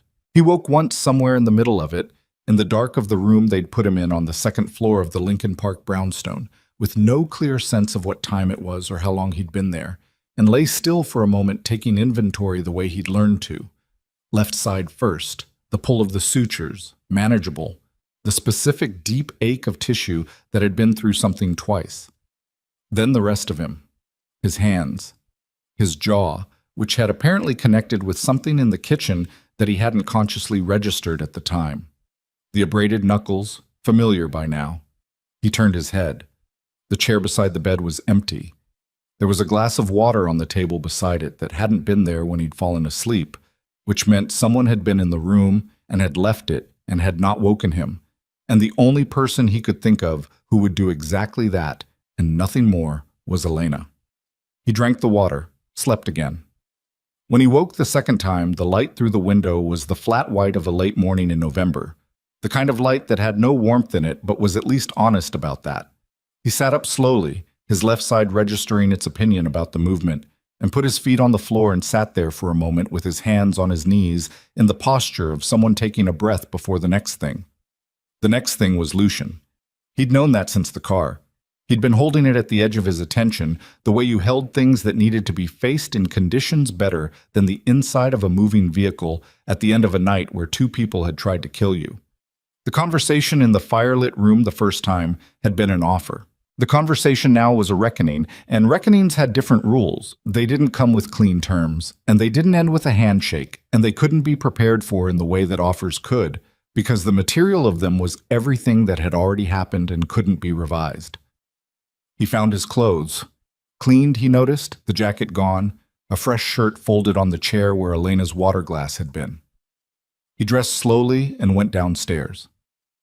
The brownstone was quiet in the way of a place that was between its intensities. The doctor was not visible. The 2 men who'd brought him here the first time, 14 months ago, were not in evidence. The hallway smelled of coffee and old wood and the faint antiseptic undertone that the building never entirely lost. And at the end of it, the door to the sitting room was open, and through it came the sound of a fire and 2 voices, low and familiar. He stopped outside the door. Lucienne and Elena. He could hear them without making out the words, the cadence of a conversation that had been going for a while, that had already moved through its difficult early terrain and was somewhere in the middle of it now, the specific rhythm of 2 people who had been each other's primary world for a long time and knew how to fight without losing the thread that connected them. He knocked on the open door. They both turned. Lucienne from the chair by the fire, Elena from the window seat where she was turned at the angle that meant she'd heard his footsteps in the hallway 10 seconds before his knock. She was in different clothes. She'd gone home at some point and come back, or someone had brought things, and her hair was down, and she looked like someone who had slept some, but not enough, which meant she looked like everyone in the building this morning. "Sit down," Lucian said. The same words as the first night. The same room, or close enough. Different building, same fireplace, same city outside the window doing the same thing. Jace sat. Lucian looked at him for a moment without speaking, and in that moment Jace had the unsettling experience of being seen by someone who had made a serious study of him for over a year and was now completing the assessment in light of information gathered the previous night. It was not a hostile examination. It was thorough. Carrillo's network, Lucian said, is finished, not damaged. Finished.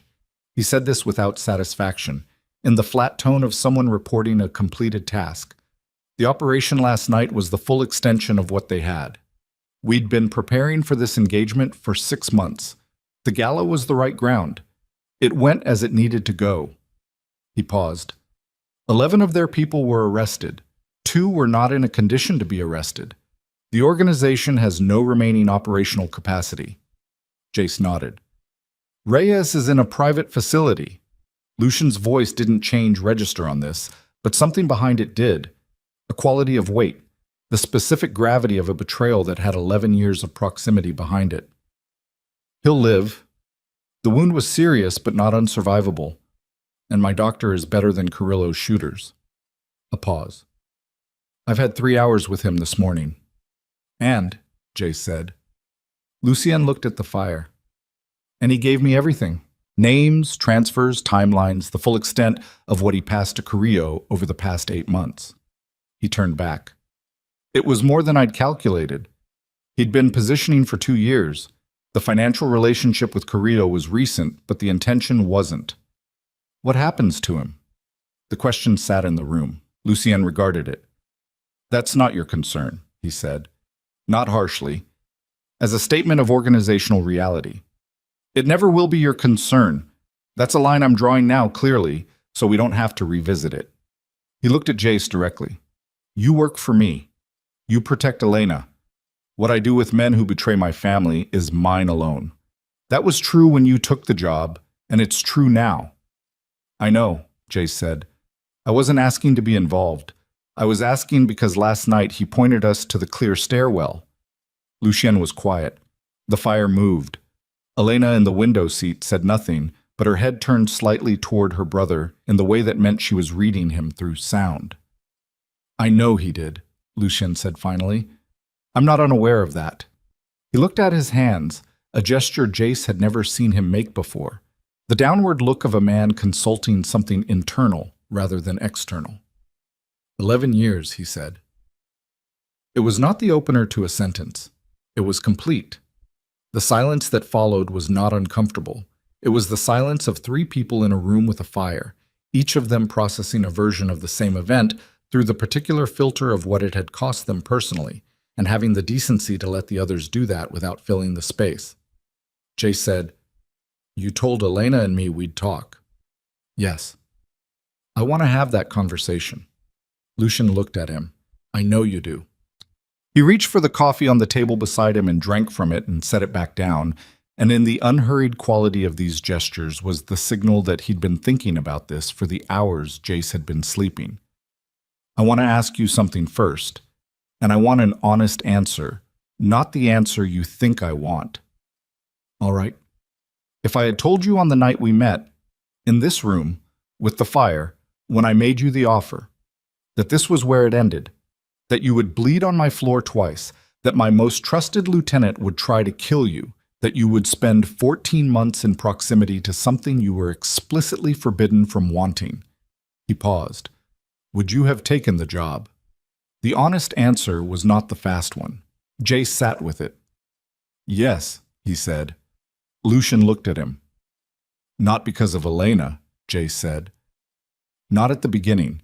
Because I had nothing, and I'd just done the only thing in recent memory that felt like it meant something, and you were offering me a way to keep doing it. He paused. The rest of it happened the way things happen. Not because I planned it, not because I was careless with your rule, because she's... He stopped, looked at Elena, who was turned toward him at her precise angle, listening. Because she's who she is, and I'm not going to apologize for what I feel. I'll live by whatever terms you set. But I won't apologize for the feeling itself. The fire, the window, the city. Lucien was quiet for long enough that the quality of the silence changed twice. Then he said, My rule was built on a reasonable premise. Men with divided loyalties become liabilities. He looked at Jace steadily. Last night you had every opportunity to be a liability. The kitchen, the corridor, the loading dock. Every decision you made was for her. Not for yourself, not for me. For her. He stopped. A man whose loyalty is singular is not a man with divided loyalties. I built the rule for the wrong kind of man. Jace said nothing. The words needed room. I'm not giving you a blessing, Lucien said.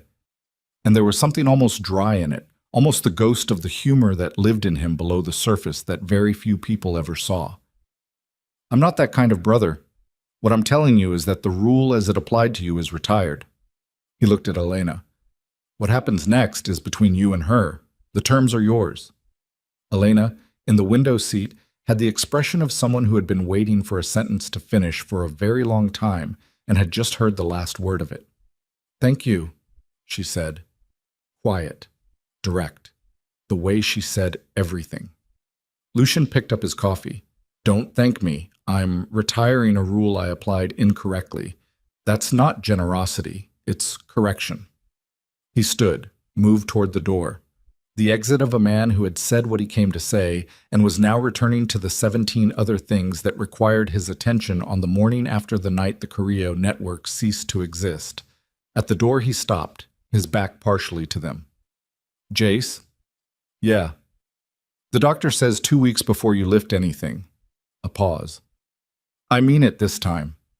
He left. The door didn't close all the way. The same strip of hallway light.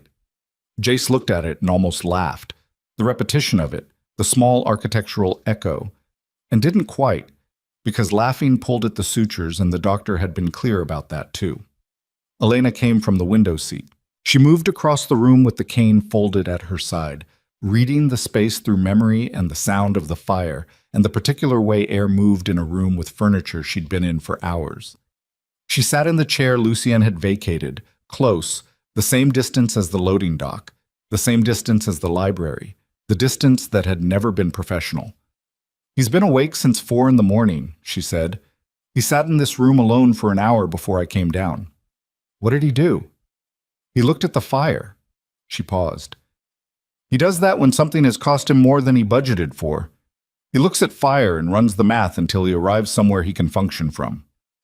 Jace looked at the chair Lucien had been in, the depression in the cushion still, the coffee cup still holding warmth. 11 years of Marco Reyes' proximity to this family, to this man, to the rooms and decisions and vulnerabilities of everything Lucien had built. The math on that was the kind that didn't resolve cleanly regardless of how long you sat with it. How is he? Jace said. He's Lucien. Elena's voice was even. He'll carry it the way he carries everything, alone and without showing the weight. She turned toward the fire.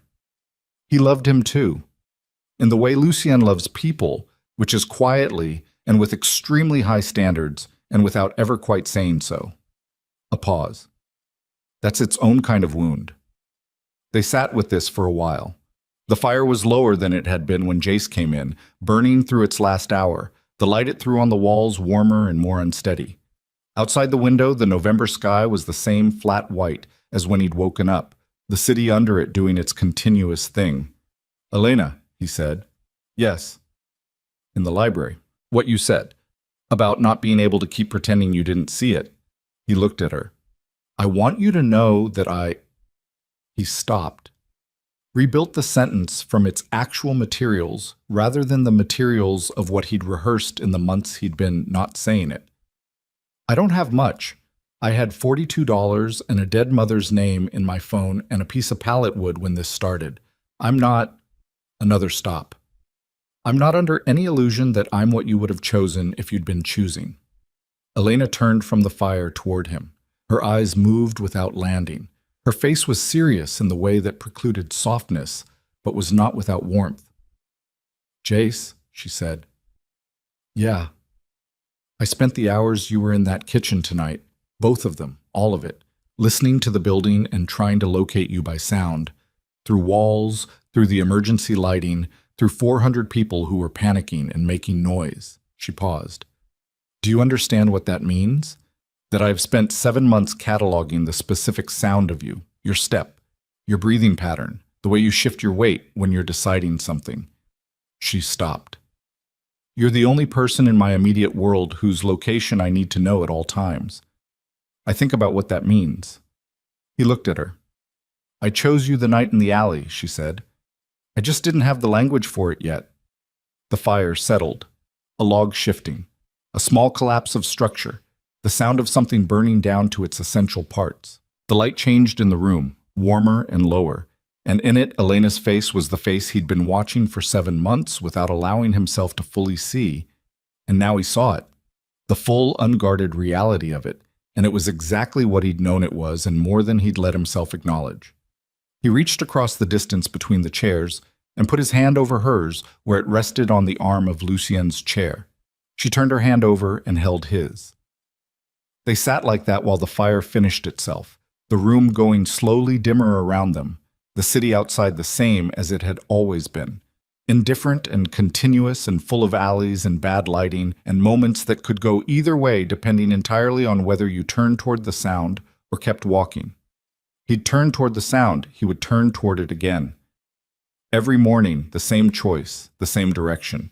He understood that now not as a burden, but as the only definition of himself that had ever felt entirely true. The man who turned toward it, who went in with a piece of wood and nothing to lose and discovered that nothing to lose had been a misreading of his own inventory all along. He had something to lose now.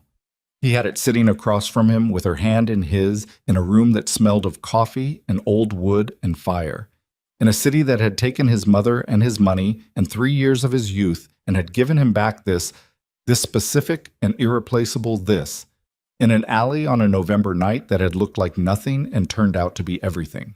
The fire went to embers. Neither of them moved to add wood. The embers were enough. The room held its warmth for a long time after the flames were gone. The heat stored in the brick and the wood and the particular density of walls that had been standing long enough to know how to hold what was given to them, and outside the city did what it would continue doing long past any of this, long past the Aldrich Hotel and the service corridor and the scar on Jace's left side and the white cane and the name in the phone he'd never been able to delete. The city continuing, as cities do, with the total indifference of things that have been there before and will be there after, which is not cruelty but is also not kindness, which is simply what the world is. And inside which, occasionally, against the reliable indifference of everything, two people find each other in the dark by sound alone and hold on. The window went from flat white to the pale gray of early afternoon. Elena's hand was warm in his.